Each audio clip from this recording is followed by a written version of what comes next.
यो भागवत रूपी जो यो दिव्य ग्रन्थ छ यो ग्रन्थ कहाँबाट आयो, यो ग्रन्थको महिमा के हो, अनि यो ग्रन्थ सुन्नको लागि, भागवत सुन्नको लागि यहाँ बस्दै गर्दाखेरि मनमा कस्तो किसिमको भाव उर्लिनु पर्दछ त्यो बताउँदै हुनुहुन्छ।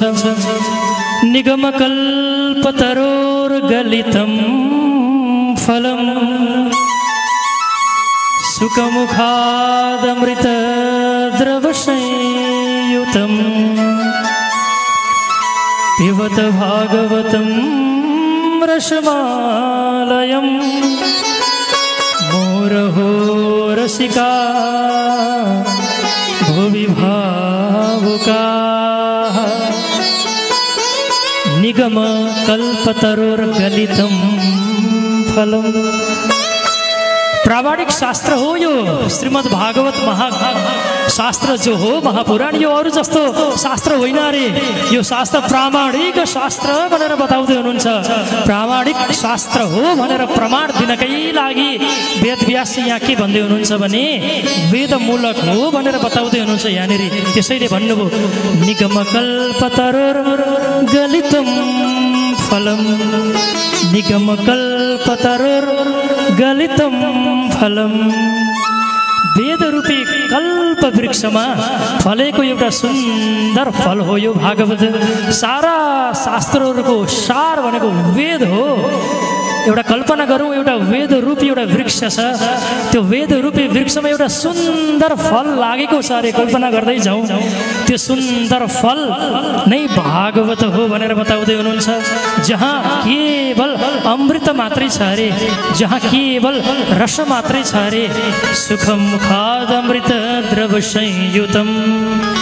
सुखदेव स्वामीजी सुखरूपी सुगाले थुमेको त्यो फल सुखदेव स्वामीजीबाट मुखारविन्दबाट प्रभावित भएको यो जो अमृतको जो ज्ञान गङ्गा छ त्यो नै श्रीमद् भागवत हो।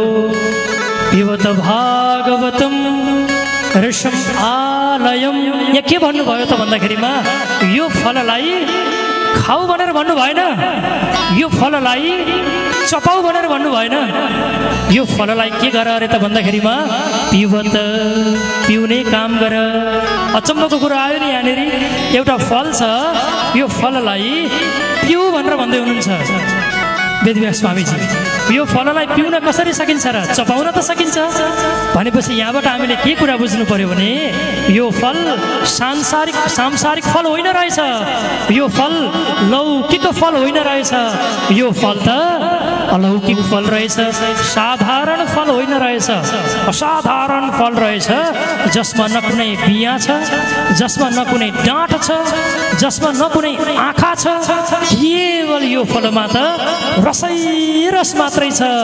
रसले भरिपूर्ण भएको यो भागवत रूपी जो फल हो, यो फललाई तिमीले बार बार पिउने काम गर। पिबत भागवतं रसमालयम्। रसम आलयम, विद्याको आलय, विद्या बस्ने ठाउँ विद्यालय, औषधिको आलय, औषधि बस्ने ठाउँ औषधालय, चिकित्सालय। त्यसै गरी यो के हो अरे त भन्दाखेरिमा रसमालयम, रस बस्ने स्थान। त्यसैले यो भागवत ग्रन्थ जो छ यो रसै रसले भरिएको छ।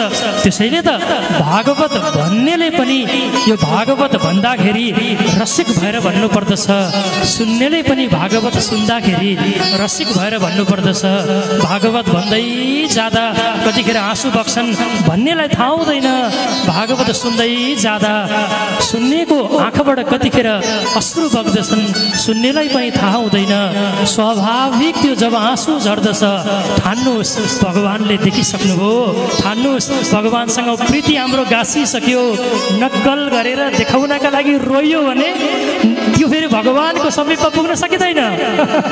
त्यो स्वाभाविक रुवाई आउनु पर्यो। त्यो भनेको के हो त भन्दा यहाँ बताउँदै हुनुहुन्छ मोहरहो रसिका भुवि भावुका। भुवि भावुका, भावुक, हे भावुक जन हो, हे रसिक जन हो। कति पटक सुन्ने त भागवत, कति बेला सुन्ने त भागवत भन्ने पनि प्रश्न आउँछ नि। यति पटक भन्ने नै छैन, यो बेला त्यो बेला भन्ने नै छैन। मुहु बार बार भागवत तिमी श्रवण गर भनेर बताउँदै हुनुहुन्छ। मुहुर हो रसिका भुवि भावुका। तर भागवत सुन्दाखेरि भावुक बन, भागवत सुन्दाखेरि अत्यन्तै मनमा दिव्यताले भर, मनमा भगवत भावले भर भनेर यसरी 3वटा श्लोकद्वारा भगवान वेद व्यासले मङ्गलाचरण सम्पन्न गर्नुभएको छ। त्यसपछि